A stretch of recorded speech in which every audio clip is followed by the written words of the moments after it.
Ooh, it's a cold one today. We've sorted a lot out on the golf course swing thing, and we're going to cover that. So I hope you're all doing well. A subscribe would be great, because before we get right into this, the channel's all for charity. Macmillan Cancer, Help the Heroes and Shelter UK. That is where all the ad revenue for this channel goes. I don't know how long we're going to talk for, because we've got a lot to discuss today. Exploding the myths of the golf swing.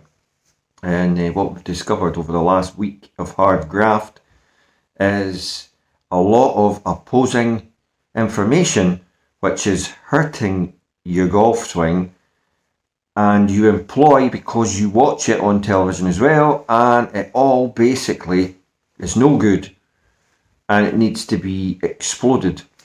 So we've put some pictures in on the points that we're covering. Obviously, over the top is quite a common thing in golf, and it turns out that if you want to swing the club back on what everyone terms like either a one plane swing, up and down on the same plane, we'll use this glasses case, but you get the general idea. So the Hogan pane of glass idea, yeah. So the club comes up and round and back down. We've all seen it in the books, right? And the main thing or killer for this is your lower half hips. Although a lot of my instruction tells you the first thing you've got to do at the top of the backswing to bring the club down is fire your hips. Well, if you fire your hips, you're coming over the top. If you open your hips before you've got to the ball, you're coming over the top. All these things that you watch the professionals doing is not helping you at all understand golf or get a hold of what you should be doing. If anything, you actually want to hold your hips and lower waist in a closed position for as long as possible, right up to impact, and then let everything go, like what you see the classic swinger do, Ben Hogan, Sam Snead, all this stuff. So what that looks like, if that's your hips there, is basically that's them end on end. So that's them opening, closing like that, right? That's what people call the pivot. This is where you are addressed square. So when you load back, you actually want to hold that as you're coming down, and then after impact, this happens, not before it, right? So what we're all doing is, whoa, we've got to get there, we've got to hit this like the pros, we've got to get firing through that ball. But the thing is, the pros don't fire through that ball till actually after they've hit it, right? So we're all doing it too quick, right? And this means that your path is way over the top. There is no real other way you will be coming over the top. This here is a pane, and you want to swing like that, and you can pretty much do that without any difficulty whatsoever, unless you start moving your hips and your pivot, and then your pivot gets all out of sync, and you think for power, you've got to load and then unload as quick as possible. But the thing is, you can't do it because you cannot get your hands to come down at the speed required to catch your pivot up, right? So you actually want to hold your pivot, which is why a lot of players, when they get to the top, expand their knees, and that holds them just till they get to impact, and then whang, you can get the power through. Go before and you will be over the top. Hopefully that makes sense to you, because it will drive like everybody to distraction. And in the comment section as well, there's loads of people saying, oh yeah, but the club's behind you, and that is going to cause you coming over the top. The club behind you is actually really beneficial, and the further you can get the club behind you, that is not the cause of over the top. The cause is your lower half, and like I say, the Varden triangle, the way we set up, the way we make sure our head's behind, and then our hands can come through, and then we are really holding the weight on the back till we come through, and that's how it works on the golf course. Like I say, not always that successful on. I've never been a driving range kind of guy, because unless it's outside, like a bay outside with no roof, it feels very restrictive and it feels claustrophobic, and I just don't like it. Doesn't give you the feel like outside does, and it's really beneficial to watch the ball flight, especially once you get this, what I'm talking about, which is not letting the hips spin out of the shot before you've even actually made contact. Now, the mere fact that you can actually achieve that, i.e.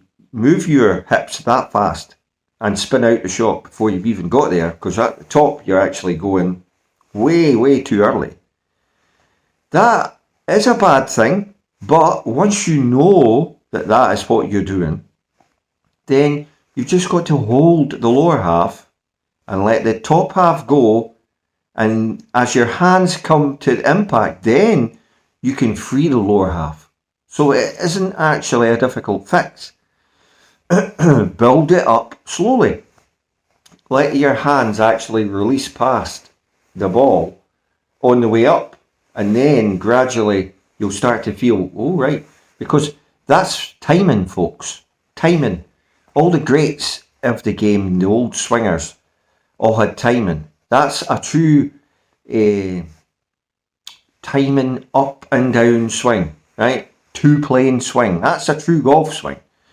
We're not talking like the modern game where it's like, well, rotate, we want full rotation through. No, we actually want to hold that until our club's coming way down, and then we can match it in at impact. Timing, right? And it also lends itself to not as much stress on the body, because you're moving the right way. Just like what Mike Austin talked about, and but it's like I say, we're all almost too good at spinning our lower half out, because we all think that, and the television's at fault as well. You're watching the pros on TV, they're all telling you in the commentary, oh, look how quick he fires through his hips, and he opens up to the target, and he's firing through. I mean, and he's hitting it, and he's got ball speed of this, that, and that. I mean, great for the pros, right? They've got all day, all week to hit thousands of balls and improve their club head speed to a speed, right, that is actually able to match the hip rotation turn thing that they've got going, which we as amateurs do not need. And we do not have the speed here, so we have to slow down our lower half, hold it almost in a closed position, folks, and then actually at impact, then you are free to go. It's not a difficult thing to do. It's using the ground to load, and it's holding it. It feels unnatural at first, but once you get the right, instead of moving this way, you're actually trying to move down, right? Actually putting quite a lot of pressure on your down, equally on both feet. It doesn't make sense, but it does when you start doing it. And then that holds you till you can actually get the club back to then let everything, whoa, and away you go. The longer you can hold your lower half closed, the better your hit will be. because it gives your arms, hands, face to the impact position, and then you are like good to go. You actually can go up to a nice high finish where you see all the belt buckle pointing to the target. But you don't want to be doing that till you've actually got to the ball. It's right, but it's so easy to get far too fast on the lower half. And that has been the main absolute like killer move for long enough in my golf swing. And now that I've found it, and now that I've thought, crikey, that actually was quite a simple fix. I was trying to do a lot of like split hand drill things and everything like that. Sure, they sort of help, but if you're still spinning the lower half out far too quick, and that's all you need to concentrate on is actually, hang on, I need to slow down my lower half. You slow it down, like you can't, I'll tell you this now, you can't slow it down enough, right? You try this for yourself, hit a few balls and lock in your lower half. Don't actually use it, right? Stand with your feet together, but don't let your lower half move, and lock it in and hit, and you'll find the ball going dead straight and nice, and then gradually widen your stance, but still keep that feeling of not spinning and not till you've actually reached impact. Then you can let it go, let your lower half go, and you'll find a huge improvement. I'm still using the same 45, slightly closed shoulders, draw the hands round, right? That makes sure that I'm in a good position. And then from there, I'm just making that move, 3/4 top, hold down, and then I let it go.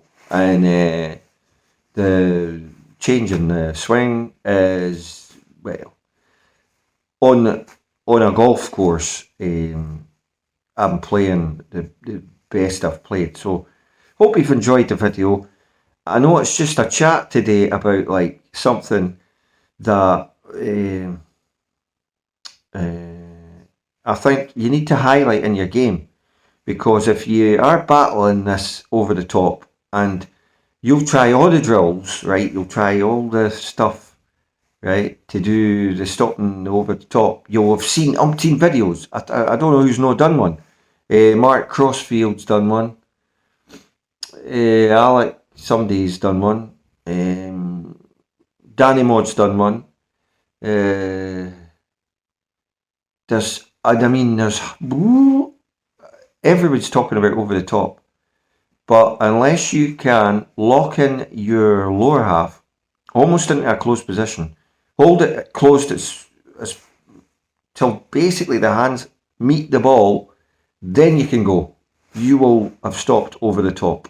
You will be swinging up and down on that smooth pane of glass. It will take you by surprise, and you'll be hitting the ball night and day different than what you were. Guarantee you on that. So thanks for watching. Hope you've enjoyed it. I've put the wee pictures in, various players, that type of thing. But really, you've got to get everything in sync to your own game. Sync in your own game is how fast you actually can move that club head. No point in your lower half going at 100 miles an hour, but your top half's only going at 10 miles an hour. It's never going to work. Thanks for watching.